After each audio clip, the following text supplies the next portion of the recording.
Pessoas que são do país que está por trás do plano da China para dominar o mundo. Tudo bem com vocês? Eu não faço ideia do que é isso aqui. Eu já fiz react desse podcast, é Market Makers. É isso aí, gente. Vambora. A economia chinesa já não é mais tão... já não... Empíricos. Mano. Tem tudo para ser bom. Já não tem aquele crescimento tão expressivo como antigamente. Tá passando por um processo de readaptação, de reformulação. Mas tem uma coisa que a gente aprendeu aqui no Market Makers, é que a gente aqui do Ocidente não faz muita ideia como que é a China, né? A gente conversou com muita gente que morou na China, que fez um monte, acho que o episódio mais emblemático. É só seguir o meu canal, né? Só seguir o meu canal, cara, que aí você vai saber como é que é as coisas aqui, morar na China. Pô, tem um monte de vídeo andando na rua, conversando com chinês. Acho que a gente fez isso foi com o Sérgio Habib, que é o... Nossa senhora, né? Grande exemplo. Já Shakimoto, já deve ter ido umas 200 vezes para a China, enfim. Então a gente percebe que é difícil nós, como ocidentais, tentar entender o que passa na cabeça da China, né? Eu conto para ele ou vocês contam? Nessa fita dos ocidentais aí. Eu conto ou vocês contam? Vocês deixem aí nos comentários aí, se ele é ocidental ou não. Até a população, de maneira geral, não só o governo. Mas você, professor, que acompanha, como é que você está vendo a China nesse tabuleiro geopolítico? É tabuleiro? Pronto. A gente já sabe onde é que vem essa expressão do tabuleiro, né? A China está num momento de crescimento geopolítico muito importante, né? Que nem eu falo, né? Em geopolítica, sempre a gente fala em hard power e soft power. O hard power chinês, ele vem crescendo num ritmo, assim, assustador.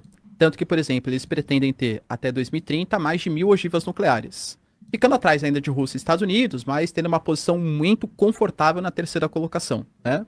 Se for pegar em relação ao número de militares, número de porta-aviões, equipamentos até mesmo no Ártico também, exercícios militares, os chineses crescem muito do ponto de vista militar.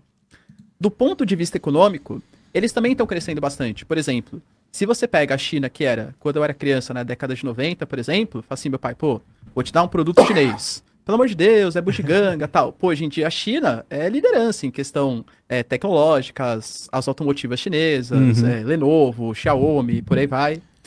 A China... Pô, gente, Xiaomi, não é difícil. Xiaomi é só ler, tá escrito Xiaomi. Não é muito difícil. Por exemplo, hoje, está liderando o processo de internet e comunicação no mundo, seja com 5G ou com 6G, que eles já estão fazendo até testes já para implementar a partir de 2026 ou 2027, se eu não me engano, ficando até na frente dos Estados Unidos, entende?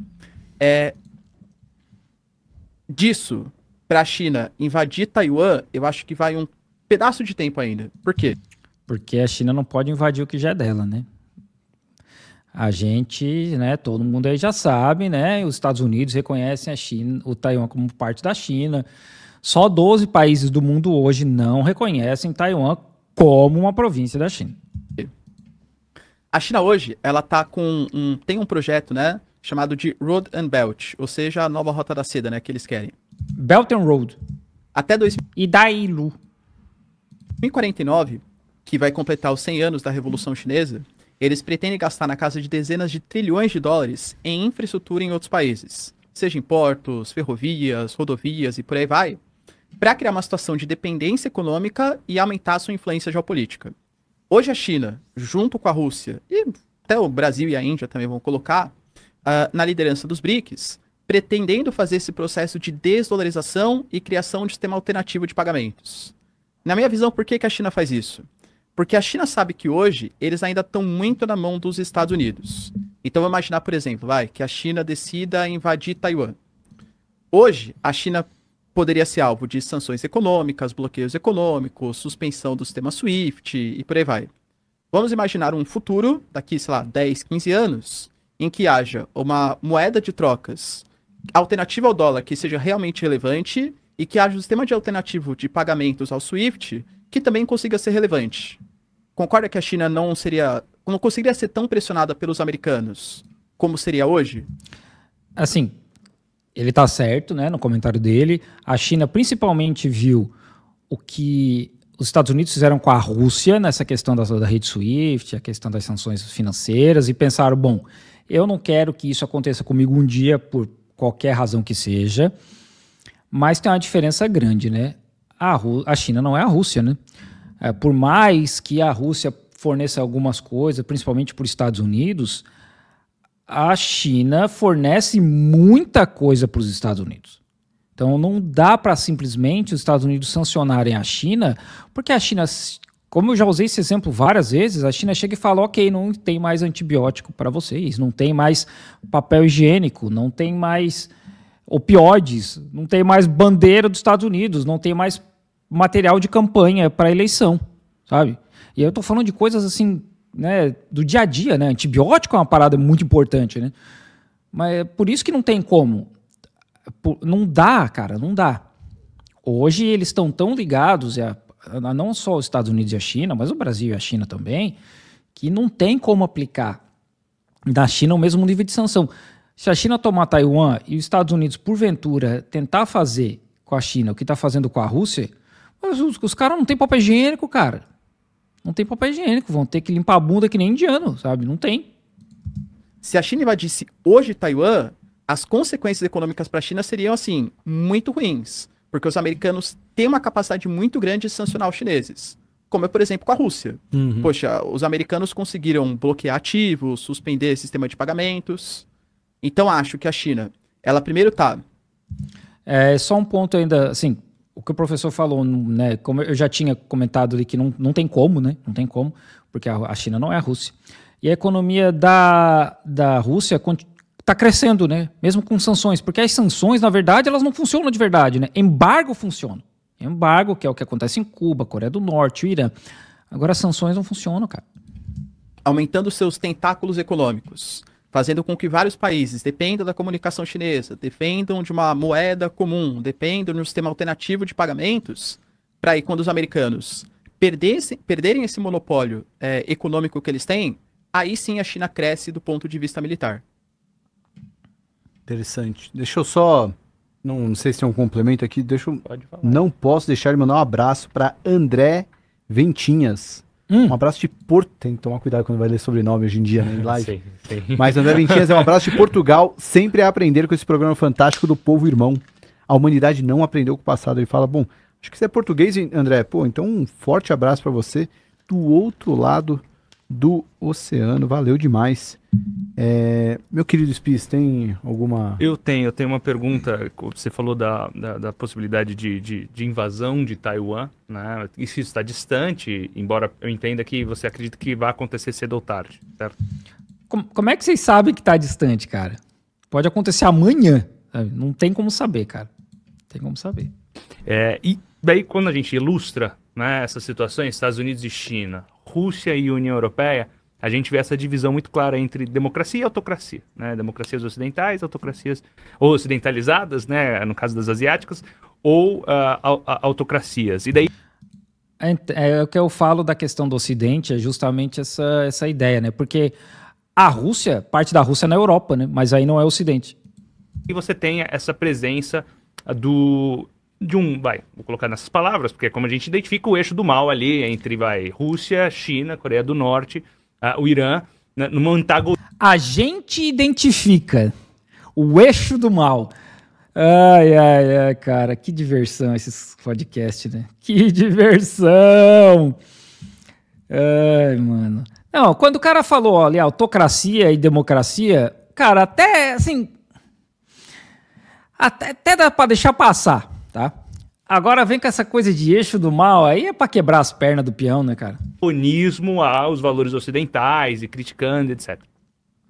Daí, puxando já para um desses players, que é a questão do Irã, né, a gente teve agora outro grande conflito, que é a questão de Israel, já está um pouco mais distante do que era aquele calor todo depois dos atentados terroristas do final de 2023, mas ainda é muito... já está um pouco mais, porque eles já mataram quase todo mundo da faixa de Gaza, né? O genocídio comendo solto lá. Né? Presente, é algo que está acontecendo diariamente. Entretanto, esse player especificamente, ele está mais fragilizado hoje. Né? Quando eu observo esse eixo do mal que a gente descreveu eixo aqui, do que mal. Você muito bem nos trouxe, eu vejo que... Pô, o professor chamou de eixo do mal ou foi o cara? Eles estão numa situação muito mais fragilizada do que antes. Então tem duas pinturas aqui. Numa na qual a gente enxerga eles crescendo e se tornando mais influentes, ao longo dos próximos anos. E outra na qual eu observo a China entrando numa espécie de japonização, a Rússia com... Cara, me fala esse negócio de eixo do mal. Cara, me fala esse negócio de eixo do mal. Ai, ai. Eu vou ser obrigado a começar a trazer, né? Aqui, ó. A MS Cesaire, discurso sobre o colonialismo, tá? Assim, livrinho curtinho. 3 idas no banheiro vocês leem, sabe? 3 idas no banheiro vocês conseguem ler. Isso é só um, tá? Isso é só um. Porque o outro que eu tenho do Losurdo sobre o colonialismo tá lá no meu quarto, tá?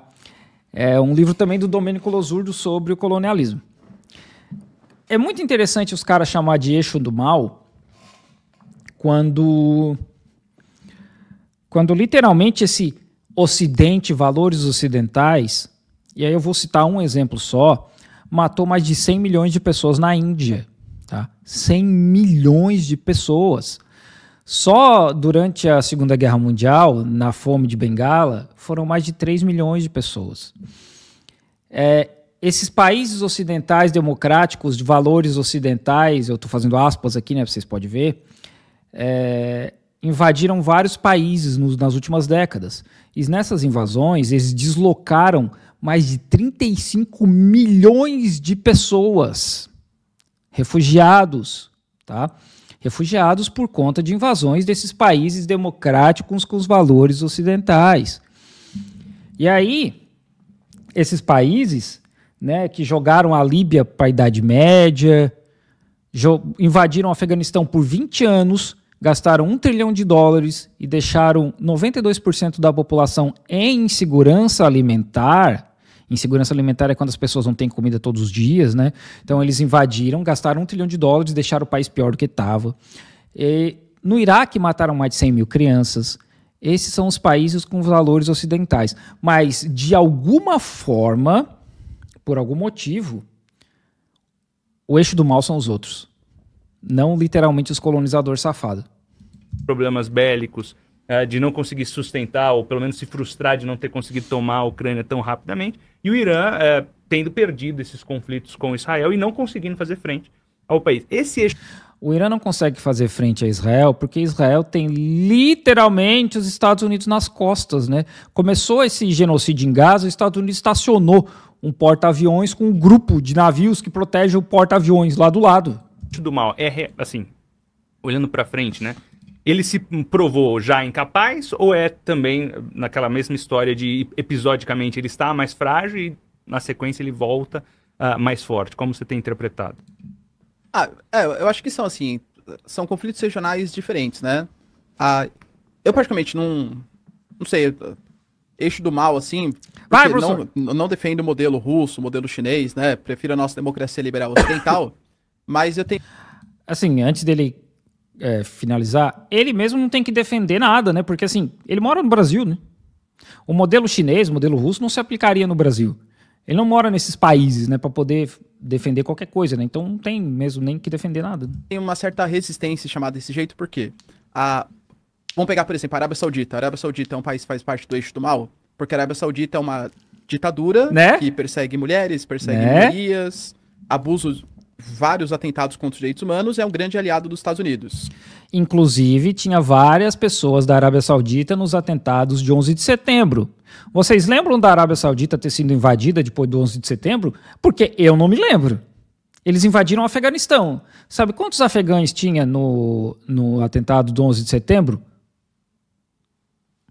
0. 0 afegão. Tá? 0. Entende? Eu acho que assim, o Ocidente ele classifica alguns países como ditaduras ou não quando lhe convém. Claro. Entende? Os americanos, por exemplo, têm hoje uma base em Guantánamo que tem práticas de tortura. É isso aí, professor. Humanos, sem passar também por processo de julgamento e coisa que valha. Então, por exemplo, fala assim, o Brasil deveria manter relações econômicas com a China, que é um país que persegue o povo uigur. Se a gente for começar a não ter relações com países que desrespeitam os direitos humanos, o que a França faz no continente africano seja o que fez na Líbia, o que ainda faz, por exemplo, no Níger. Os Estados Unidos, então, acabou, né? Ninguém faz mais nada com os Estados Unidos, né? Eu nem vou entrar na questão dos uigures, porque eu tenho 8 vídeos sobre os uigures aqui, já é um assunto que a gente já bateu, e eu faço vídeo desde 2020 sobre isso. Mas, mano, os Estados Unidos faz violação de direitos humanos o tempo todo. Tá rolando lá os incêndios em Los Angeles, né? Vários incêndios gigantescos em Los Angeles acontecendo. Tem presidiário sendo forçado a combater incêndio. Forçado. O cara tendo que colocar a vida dele em risco para combater incêndio. Isso não é violação de direitos humanos? O cara é obrigado a fazer isso, cara. E tá tudo certo. Vocês estão vendo alguém no mundo inteiro falando isso aí? Que absurdo que é? Não, né? É lamentável também. O que os americanos agora ameaçando, por exemplo, o Panamá, ameaçando a Groenlândia e tal, isso também é um atentado contra a Carta da ONU, entende? Mas, claro, de novo, não estou defendendo os países. Acho que a China, a Rússia, o Irã, principalmente, né, tem vários problemas relacionados aos direitos humanos. Se a gente pegar esses países como um todo, eu acho que eles estão, inclusive, no momento de ascensão. O Irã não. O Irã, de novo... Professor muito, muito paciente, né? Explicando, se fosse eu ali, a hora que o cara falasse eixo do mal, eu já ia falar, não, mano, tá de sacanagem aqui com o eixo do mal, né? Se você pegar no âmbito global, o Irã, pensando que é aliado da Rússia e da China, os BRICS, eles estão se consolidando como um grupo mais forte, como um bloco mais forte. Por exemplo, a gente teve ontem a confirmação da entrada da Indonésia no bloco, no grupo, né? E a Indonésia é a maior economia do Sudeste Asiático, a 4ª maior população mundial. Os caras são o maior país islâmico do planeta, inclusive. Então, os BRICS, eles vêm ganhando relevância. Hoje, se você comparar o tamanho de PIB, o tamanho da população dos BRICS e tamanho do PIB e população do G7, o dos BRICS acabam sendo maior. É um grupo mais relevante. Claro que eu acho que ele é muito menos coeso, né? Por exemplo, os BRICS. Em nenhum momento há algum tipo de chance dos BRICS virarem um bloco militar. Porque, por exemplo, a China e a Índia, por exemplo, têm graves conflitos fronteiriços. Irã e Arábia Saudita têm graves conflitos também. A Etiópia e Egito, que são países dos BRICS, também têm graves conflitos, entende? Então os BRICS, eles estão ganhando importância, mas em nenhum momento eles são tão coesos como o G7. O G7 é muito mais coeso do que os BRICS, com certeza, né? Porque eles abaixam a cabeça para os Estados Unidos, né? É o que eles têm que fazer. E são obrigados, né, cara? Ou eles seguem os Estados Unidos ou eles tomam na cabeça. Agora, o Irã, do ponto de vista regional, é um momento de muita fragilidade para eles, concordo, tá? Porque o Irã, ele coordenava um grupo que contava com o Hezbollah, com o Hamas, Jihad Islâmica, que são todos grupos que eu posso falar, né? Grupos terroristas, né? Que são grupos terroristas. E a gente teve o Hezbollah sendo combatido por Israel, o Hamas, a Jihad Islâmica, talvez o Bashar al-Assad mesmo, que acabou de sair, né? Teve uma ofensiva que tirou o Bashar al-Assad, que era um governo super aliado do Irã também. Então, teve uma ofensiva e quem assumiu o lugar dele era um cara que era da Al-Qaeda, né? Que os Estados Unidos até um mês e pouco atrás tinham um prêmio de 10 milhões pela cabeça do cara. E aí agora, magicamente, o cara tá lá de terno, barba feita, e não tem mais esse 10 milhões pela cabeça dele, né? Mas assim, é só coincidência. Regionalmente, o Irã está muito fragilizado. E eu não acho que a China, por exemplo, ou a Rússia mesmo, compraria a briga do Irã contra Israel. Vamos imaginar que Israel decide acabar com o regime iraniano. O Irã está sozinho, porque esse eixo, né, é muito menos coeso do que é o eixo ocidental. Mas, assim, apesar dessa fragilidade do Irã do ponto de vista regional, China e Rússia, eu acredito que geopoliticamente, no momento de ascensão, em que tem países como Malásia, Indonésia, enfim, que querem formar um bloco maior com os países emergentes. Você citou da questão da ONU, né? Me parece, então, que a gente está numa situação na qual essas instituições multilaterais que foram criadas no pós-Segunda Guerra Mundial, elas se tornaram obsoletas, tanto que o mundo está tentando se organizar de outras formas. Dito dessa forma, né, você interpreta que é possível reformar essas instituições ou elas ficaram ultrapassadas e agora a gente vai ter que ir com outras linhas como o BRICS, né, de um lado, ou uma modernização do G7 de outro, ou existe um espaço para a famosa, então, antiga, né, proposta de reforma do Conselho de Segurança da ONU ou das outras instituições multilaterais? Então, o Conselho de Segurança da ONU é formado por um bando de país que era colonizador safado, que era quem mandava no mundo, né? Porque eles tinham poder militar. França, Inglaterra, Rússia, Estados Unidos, a China entra depois. Mas assim, sim, tem que ser reformado, né? Porque esses países estão perdendo cada vez mais o poder deles no grande esquema das coisas, né? Então, já passou da hora de reformar o Conselho de Segurança da ONU, inclusive no sentido de que um país pode vetar a votação dos outros, né? Que é a questão do cessar-fogo em Gaza, que foi tentado várias vezes, os Estados Unidos foram contra. Os Estados Unidos apoiando a morte de pessoas em Gaza, sabe? Então, assim, é absurdo. É absurdo que isso possa acontecer. Ou todos os países do mundo votarem contra os embargos em Cuba para acabar com os embargos em Cuba, só Israel e os Estados Unidos votarem contra e não acabam os embargos. Então, isso já deveria ter acabado faz tempo. Já passou da hora de que essas instituições tenham mais pessoas presentes da Indonésia, do Vietnã, da China, da Índia. São países que estão crescendo cada vez mais, tanto economicamente como militarmente. Difícil também, né? O Brasil, por exemplo, ele talvez seja o país ou um dos países que mais defendem essa reforma. O Brasil, por exemplo, ano passado estava na liderança do G20 e na reunião que a gente convocou em novembro, a gente colocou como a nossa pauta prioritária, que era a reforma dos organismos multilaterais. E de fato, né, a ONU, por exemplo, ela tem vários organismos que são muito mais consultivos do que de fato deliberativos. Então você pega, sei lá, a FAO, que cuida da agricultura, a Unicef, questão das crianças, mas assim, são órgãos que você tem reuniões, tem debates, mas não que de fato façam alguma coisa. O único que de fato é deliberativo ou que tem esse poder é o Conselho de Segurança. O Conselho de Segurança ele é formado por 5 membros plenos, que é Rússia, China, Estados Unidos, França, Inglaterra, e 10 membros rotativos, ou seja, são 15 membros. Toda vez que vai ter a votação, todos os países têm direito de voto, né, desses 15 membros, só que os 5 membros permanentes, eles têm um negócio chamado poder de veto. Então eles podem vetar qualquer tipo de resolução. Então fica até caricato, né? Pô, guerra Rússia e Ucrânia. Vamos fazer uma intervenção contra a Rússia? A Rússia veta uma intervenção contra ela mesma. Óbvio, né, que isso vai acontecer, entende? Então precisa ter uma reforma, né? Por exemplo, quando a gente pega o continente hoje que mais tem conflitos no mundo é o continente africano. Cadê o representante da África no Conselho de Segurança para debater, entende? Né? Então hoje, para decidir qual ação militar vai ser tomada no continente africano, é a França, Estados Unidos, Rússia que vai debater? Não faz nem sentido isso. Justamente, né? Não tem que ter espaço para o resto do mundo, né?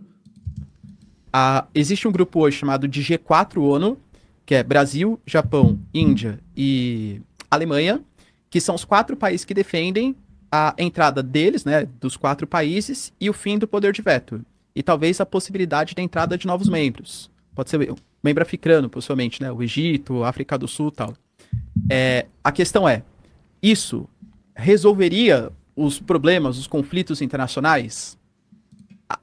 Talvez dê um pouco mais de credibilidade, um pouco mais de peso, mas resolver acho muito difícil. Não, resolver não vai resolver, né? Mas a gente vai ouvir a voz de pessoas que não são colonizador branco safado, né? Por quê? Porque tem países que conseguem se sobressair a essas organizações.